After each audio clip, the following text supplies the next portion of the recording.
J'ai été le rapporteur pour le Parlement européen à la COP 21 à Paris, ce sommet international qui a vu un accord historique pour lutter contre le changement climatique.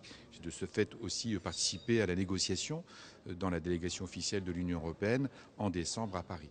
Maintenant, nous avons, au-delà de cet accord historique, à passer aux actes. Et la COP 22 à Marrakech en novembre 2016 doit être une étape importante pour que nous puissions passer aux actes, notamment pour qu'on puisse avoir des propositions vis-à-vis du continent africain. Car on le sait aujourd'hui, changer de lutter contre le changement climatique, c'est aussi changer de paradigme économique.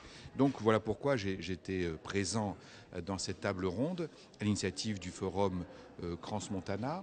Et c'est toujours très intéressant que d'être partie prenante avec le Crans-Montana Forum. Pourquoi ?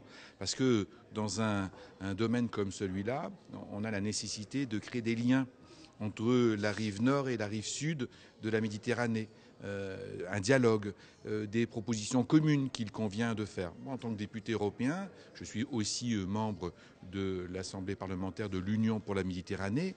Donc je souhaite que des initiatives comme celle du Forum Crans-Montana puissent être prises pour faire en sorte que dans un moment comme le nôtre, à Vienne, en Autriche, eh bien, nous puissions ainsi échanger.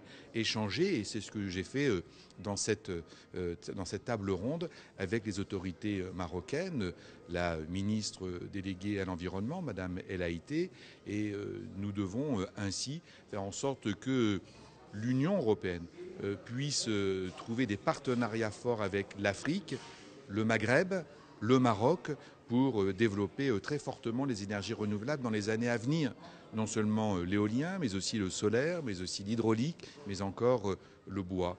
Donc voilà, ces 4 énergies renouvelables qui, à terme, remplaceront les énergies fossiles, même si dans un premier temps, il s'agira de complémentarité.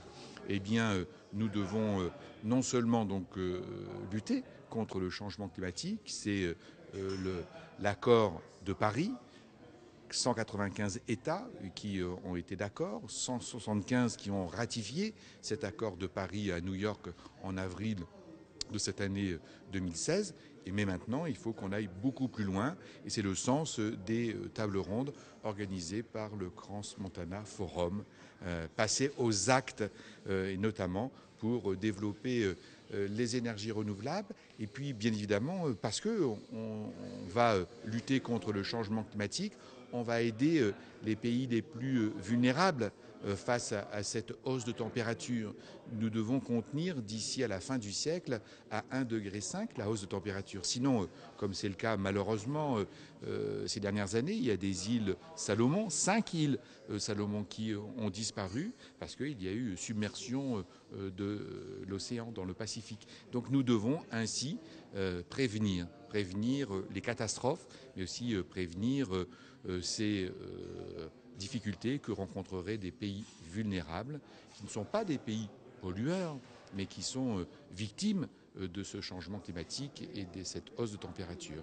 Et donc voilà pourquoi il est important que nous puissions participer à des tables rondes, à des forums organisés par Jean-Paul Carteron, président fondateur du Forum Crans-Montana, parce que avec ce que nous faisons ensemble, eh bien, nous permettons non seulement de vivre en paix, car je pense que c'est important dans un moment comme le nôtre, dans un monde en désordre, mais aussi trouver des solutions pour changer de paradigme économique en matière énergétique, par exemple. Tout à l'heure, nous étions avec des représentants du Royaume du Maroc, mais aussi des représentants africains, mais aussi des représentants iraniens, par exemple, avec le secrétaire général d'un think tank de gaz, et qui ainsi nous permettent d'échanger.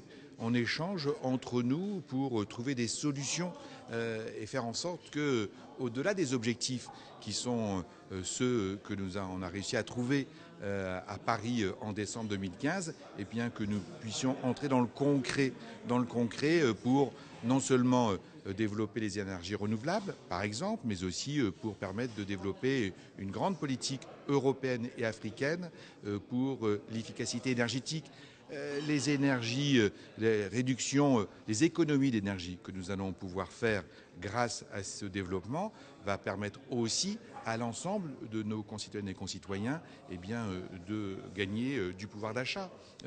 Et ça, c'est très important.